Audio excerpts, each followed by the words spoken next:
باللہ من الشیطان الرجیم بسم اللہ الرحمن الرحیم اللہم صلی علی محمد وآل محمد مومنین سلام علیکم۔ میں ہوں سید شاہد حسین میثم نہروی اور پروگرام ہے کام کی بات۔ آپ کو یاد ہوگا کہ ہم مناجات خمسہ عشرہ یا پھر خمسۃ عشر بھی بولتے ہیں، اس کے بارے میں بات کر رہے تھے، یعنی امام زین العابدین علیہ السلام کی وہ 15 مناجات کے جو امام نے پڑھی ہیں۔ ان میں سے پہلی مناجات جسے مناجات تائبین کہا جاتا ہے، یعنی توبہ کرنے والوں کی مناجات، اس کا ایک حصہ میں نے آپ کی خدمت میں اس سے پہلے پیش کیا تھا۔ آج دوسرے حصے کو پیش کرنے سے پہلے ایک بات یہ کہنا چاہتے ہیں کہ اکثر ہمارا دل نہیں چاہتا کہ ہم خدا سے مناجات کریں۔ میں تو اکثر لفظ کہہ رہا ہوں، بعض ہم جیسے ہیں کہ جن کا کبھی دل نہیں چاہتا کہ وہ اللہ سے بات کریں، تنہائی میں تھوڑا وقت گزاریں، کوئی اپنے دل کی بات اللہ سے کہیں، جو اپنی مشکلات، جو اپنے دل کی بات ہوں وہ اللہ سے کہی جائیں۔ دل ہی نہیں چاہتا بعض کا۔ ایسا کیوں ہے؟ کیا وجہ ہے؟ اس کی وجہ بھی روایات میں یعنی احادیث میں بیان ہوئی ہے۔ کچھ وجہ جو ہے وہ دعاؤں میں بھی آئی ہے۔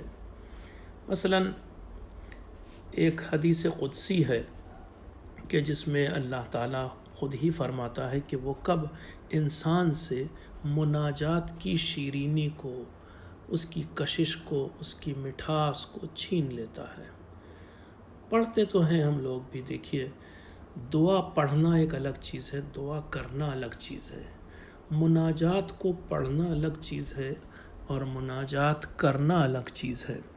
مناجات جب انسان کرتا ہے تو اس کا مطلب یہ ہوتا ہے کہ وہ اپنا دل رکھ دیتا ہے اس بات میں، اور پوری توجہ کے ساتھ، اور تمام دنیا سے اپنی توجہات کو کاٹ کر صرف اللہ سے، وہ بھی راز و نیاز کی باتیں، اپنے دل کی بات اس سے کہتا ہے۔ اور پھر اس میں اس کو ہم جیسے تو نہیں، لیکن عرفاء، علماء جو بلند پایا لوگ ہیں، جو خاصان خدا ہیں، ان کو اس میں مزہ آنے لگتا ہے، ایک مٹھاس ملنے لگتی ہے، کیونکہ وہ اپنے محبوب سے بات کر رہے ہوتے ہیں۔ لیکن یہ مٹھاس ہم جیسوں سے کیوں اللہ لے لیتا ہے؟ تو اس کے بارے میں میں آپ کو ایک روایت سناتا ہوں۔ قال اللہ سبحانہ، اللہ تعالیٰ فرماتا ہے، اذا علمت ان الغالب علی عبدی الاشتغال بی نقلت شہوتہ فی مسئلتی و مناجاتی۔ پہلی بات تو یہ کہ کب، پہلے اس طرح سے بلکہ بات کرے کہ کب اللہ مناجات کی شیرینی دیتا ہے، پھر بات کریں گے کہ کب چھین لیتا ہے۔ دیتا کب ہے شیرینی اور وہ مٹھاس، وہ مزہ کب ملنے لگتا ہے انسان کو؟ ایک ہلکا پن محسوس کرتا ہے، ایک اپنے اندر نور محسوس کرتا ہے جب انسان اللہ سے بات کرتا ہے۔ وہ کب ہوتا ہے؟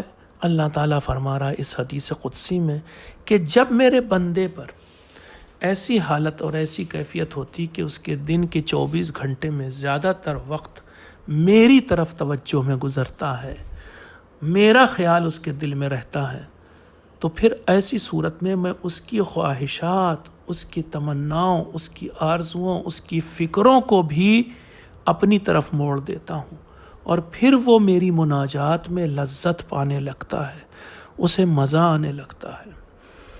لیکن اس کا الٹا، کب وہ ہم سے لذت چھین لیتا ہے؟ ایک بار اللہ تعالیٰ نے جناب داؤد علیہ السلام سے کہا، کیا فرمایا؟ ما لاولیائی والہم بالدنیا، میرے دوستوں اور یا میرے چاہنے والوں کو دنیا سے کیا لینا دینا؟ یہ دنیا کے چکر میں وہ کیوں پڑے رہتے ہیں؟ جو میرے چاہنے والے ہیں وہ مجھ سے دل لگائیں، دنیا سے کیوں دل لگاتے ہیں؟ پیسے سے کیوں دل لگاتے ہیں؟ شہرت سے کیوں دل لگاتے ہیں؟ مقام سے، پوسٹ سے، ان سب چیزوں سے کیوں دل لگاتے ہیں؟ وہ میرے ماننے والے اگر میری محبت رکھتے ہیں تو میری طرف متوجہ ہوں۔ اس کے بعد اسی حدیث قدسی میں آیا، ان الہم یذہب حلاوت مناجاتی من قلوبہم۔ وجہ یہ ہے کہ جب دنیا کا خیال انسان کے دل میں گھر کر جاتا ہے، ہر وقت انسان دنیا کے چکر میں ہوتا ہے، پیسہ کیسے ڈبل کر لے، یا مثلا شہرت کیسے حاصل کر لے، مقام کیسے مل جائے، ادھر سے ادھر سے اپنا حساب کیسے بن جائے۔ جب ان چکروں میں لگا ہوتا ہے تو اللہ بھی اس سے اپنی مناجات کی مٹھاس کو لے لیتا ہے۔ اللہ بھی چھوڑ دیتا ہے دنیا کے حال پر، جاؤ تمہیں دنیا ہی پسند ہے تو دنیا میں لگے رہو، پھر ہم سے تمہارا کوئی تعلق نہیں۔ ایک اور روایت پڑھتا ہوں، پھر امام زین العابدین کی وہ جو مناجات تائبین ہے اس پر آئیں گے انشاءاللہ۔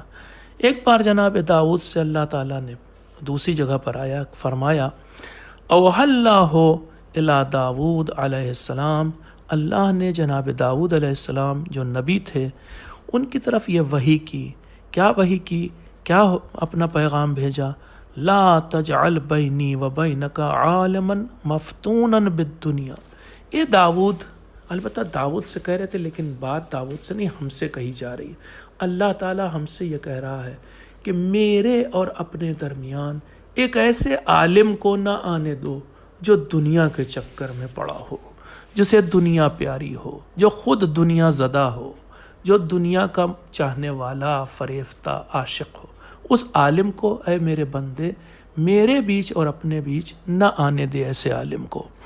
کیوں؟ اگر وہ ایسا عالم آیا کہ جو دنیا کے چکر میں پڑا ہوتا ہے، جس کو پوسٹ چاہیے، جس کو شہرت چاہیے، جس کو پیسہ چاہیے، جس کو اچھا گھر بنگلہ فلاں یہ سب چاہیے، تو وہ عالم کیا کرے گا؟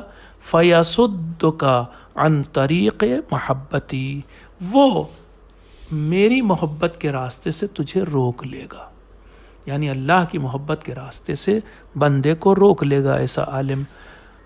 فَإِنَّ أُولَئِكَ قُطَّاعُ طَرِيقِ عِبَادِيَ الْمُرِيدِينَ، یہ وہ لوگ ہیں ایسے عالم کے جو دنیا کے چکر میں پڑے ہوتے ہیں، دنیا والے ہوتے ہیں، وہ سارے کے سارے عالم در اصل راہزن ہیں، راستے کے ڈاکو ہیں، چور ہیں، کہ جو بندے کو اللہ سے پہنچنے سے پہلے ہی لوٹ لیتے ہیں، قطاع الطریق ہیں، راستے کو کاٹ دیتے ہیں، راستے پر آ جاتے ہیں، اور ایک عام بندہ اللہ تک نہیں پہنچ پاتا۔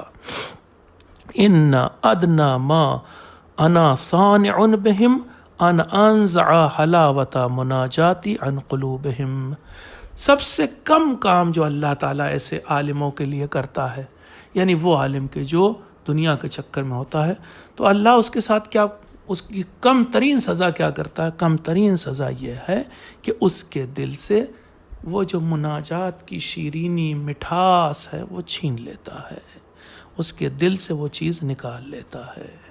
تو کل ملا کر کے مناجات کی شیرینی، دعا کی شیرینی و مٹھاس تب انسان سے چھن جاتی ہے جب وہ دنیا کے چکر میں پڑا ہوتا ہے۔ اس کے بعد اب آئیے لوٹتے ہیں اور کوشش کرتے ہیں کہ ہم امام زین العابدین علیہ السلام کی اس دعا میں یا اس مناجات میں شیرینی کو تلاش کریں، کوشش کریں کہ چند لمحے کے لیے ہی صحیح ہمارے دل، ہماری توجہ اللہ کی طرف متوجہ ہو جائے۔ کل میں نے بات یہاں پر ختم کی تھی کہ امام زین العابدین علیہ السلام فرماتے ہیں کہ فَإِن طَرَدْتَنِي مِن بَابِكَ فَبِمَنْ أَلُوذُ، اے میرے مالک اگر تو مجھے اپنے دروازے سے بھگانا ہی چاہتا ہے، اپنے دروازے سے دور کرنا چاہتا ہے، فَبِمَنْ أَلُوذُ، تو بتا تو دے کہ میں کس کے پاس جاؤں، مجھے پتا تو دے۔ اکثر ایسا ہوتا ہے، دیکھیے عزیزوں، میں نے بھی کیا ہے، جیسے میں بازار گیا کوئی سامان خریدنے کے لیے اور وہ سامان اس دکان پر نہیں ملتا ہے، تو میں دکان پر پوچھا، اس نے کہا میرے پاس یہ سامان نہیں ہے، تو میں پوچھتا ہوں بھائی یہ سامان اب کہاں ملے گا؟ پھر وہ بتاتا ہے مجھے کہ فلاں فلاں جگہ جائیے، آپ کو فلاں دکان پر یہ سامان مل جائے گا۔ کچھ اسی طرح کی سچویشن ہے یہاں پر دعا میں۔ امام پوچھ رہے ہیں کہ اچھا تو مجھے بھگا رہا ہے اگر اپنے دروازے سے، تو بتا کہ پھر مجھے پناہ کون دے گا، بتا پھر میرے گناہ کون معاف کرے گا، بتا میرے اوپر رحمت کون کرے گا، تو ہی بتا دے، میں اسی دروازے پہ چلا جاؤں۔ لیکن حقیقت یہ ہے کہ اللہ کے سوا کوئی دروازہ نہیں جو انسان کے اوپر رحمت نازل کر سکے، انسان کے گناہوں کو معاف کر سکے۔ پھر امام فرماتے ہیں فوا اصفا ہو من خجلتی وفتداحی، افسوس افسوس، آہ آہ میری بے شرمی پر، کہ سب کچھ کرنے کے بعد میری بے شرمی دیکھو کہاں پہنچی ہوئی ہے۔ ووا لحفا ہو من سوء عملی واجتراحی، اور افسوس ہے مجھے جو میں نے برے کام انجام دیے، جو بدکاریاں انجام دی۔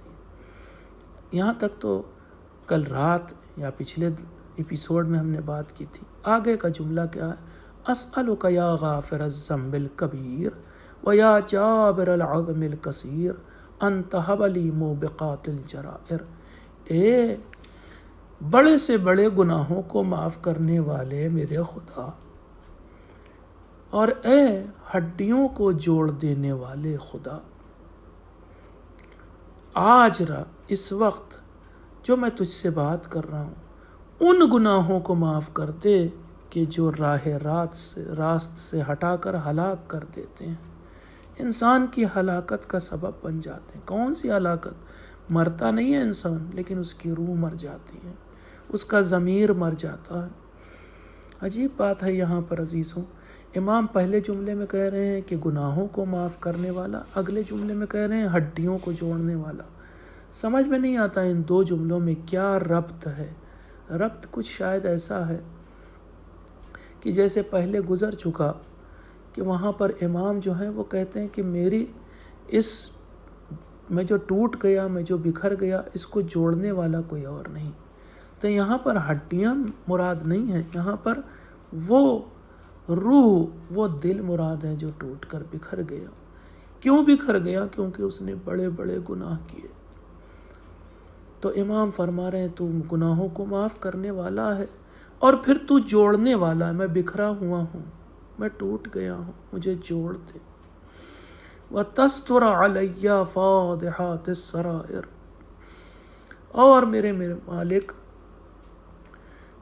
وہ میرے گناہ معاف کرتے جو میرے رازوں کو کھول دیتے ہیں۔ جب بھی راز کی بات آتی ہے عزیزوں، پتہ نہیں کیوں میرا دل ہمیشہ قیامت کے اس میدان یا میدان محشر تک جاتا ہے، توجہ وہاں تک پہنچتی ہے جہاں پر انسان کے ہے بھی نا، قرآن میں آیا یوم تبلی السرائر، وہ دن وہ ہوگا کہ جب راز کھل جائیں گے۔ آج تو بڑے راز چھپے ہوئے ہیں۔ آج میری کیفیت آپ کو بتائیں، ہماری اور آپ کی کیفیت اس وقت امام حسین علیہ السلام کو بھی اللہ نے پورے طور سے نہیں بتائی ہے، اس وقت معصومین کو بھی نہیں بتائی کہ یہ میرا بندہ کتنا گناہ گار ہے۔ ہمارا اور آپ کا رب اتنا اچھا ہے کہ وہ ہمارے گناہوں کو چھپا دیتا ہے، کس سے؟ اپنے خاص بندوں سے بھی چھپا دیتا ہے۔ ہمارے بہت سے گناہ آپ کو صحیح بتائیں امام زمانہ علیہ السلام کو بھی نہیں پتا ہے، کیونکہ اللہ ہماری عزت رکھنا چاہتا ہے۔ کل ہی ایک روایت پڑھ رہے تھے، بڑی عجیب روایت ہے۔ روایت میں آیا کہ ایک بار اللہ کی بارگاہ میں ہمارے اور آپ کے آخری نبی جناب محمد مصطفیٰ صلی اللہ علیہ وآلہ وسلم نے عرض کیا کہ پالنے والے، میری امت کے حساب کتاب کا روز قیامت جو ذمہ ہوگا وہ مجھے دے دے، میں روز قیامت اپنی امت کا حساب و کتاب کر لوں گا۔